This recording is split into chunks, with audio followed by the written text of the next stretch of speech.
Elizabeth II died away peacefully at her Balmoral castle in the Scottish Highlands. She was the queen with the longest reign in British history. The demise of the 96-year-old king, who has reigned for 70 years, prompts a period of national mourning in the United Kingdom.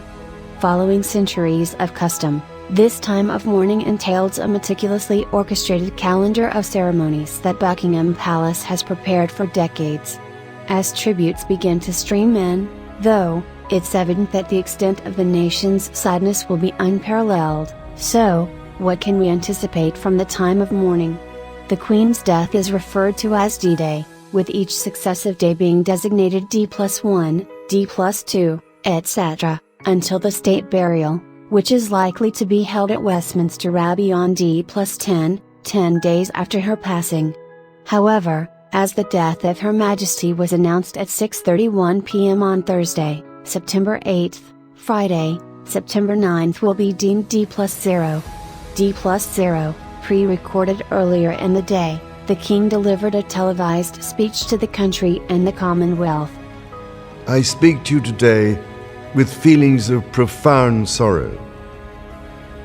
Throughout her life, Her Majesty the Queen, my beloved mother, was an inspiration and example to me and to all my family. The Prime Minister and key government officials attended a memorial ceremony at St. Paul's Cathedral.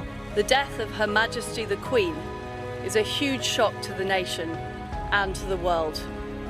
The royal mourning is observed by the royal family, their homes, and ceremonial forces, as decreed by the King.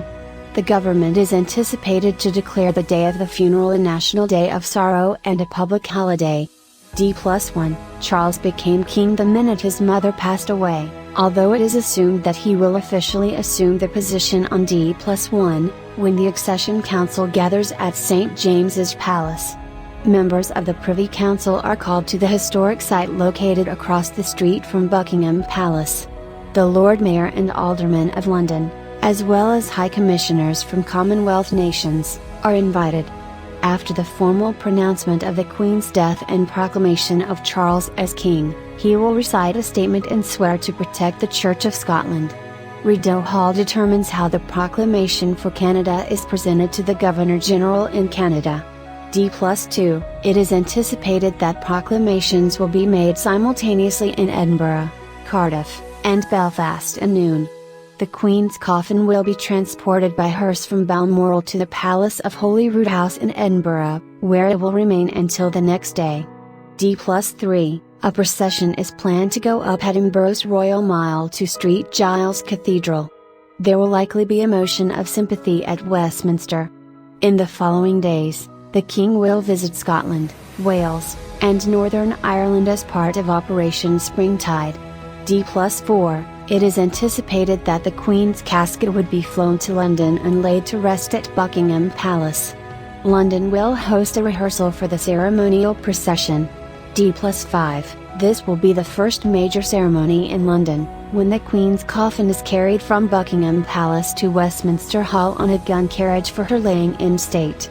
It is anticipated that members of the royal family will attend a brief ceremony inside Westminster Hall. During the following 5 days, hundreds of thousands of mourners are anticipated to walk past a casket to pay their respects. In accordance with the custom known as the Vigil of the Princes, prominent members of the royal family are supposed to stand watch around the coffin at some point. D+6, the lying in state and condolence books remain in Canada. D+7 and D+8, the King continues to tour the countries of the United Kingdom and hold meetings in London. It is anticipated that the Queen's laying in state would conclude on the morning of her burial. D+9, foreign heads of state and royal family members are anticipated to begin arriving in London for the state funeral. D+10, Westminster Abbey is slated to host the state funeral of the Queen.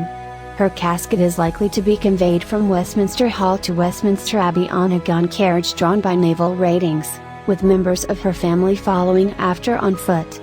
The service will be broadcast, and a 2-minute national moment of silence will be observed. The Queen's casket will be transported to Windsor Castle for a televised committal ceremony after the funeral.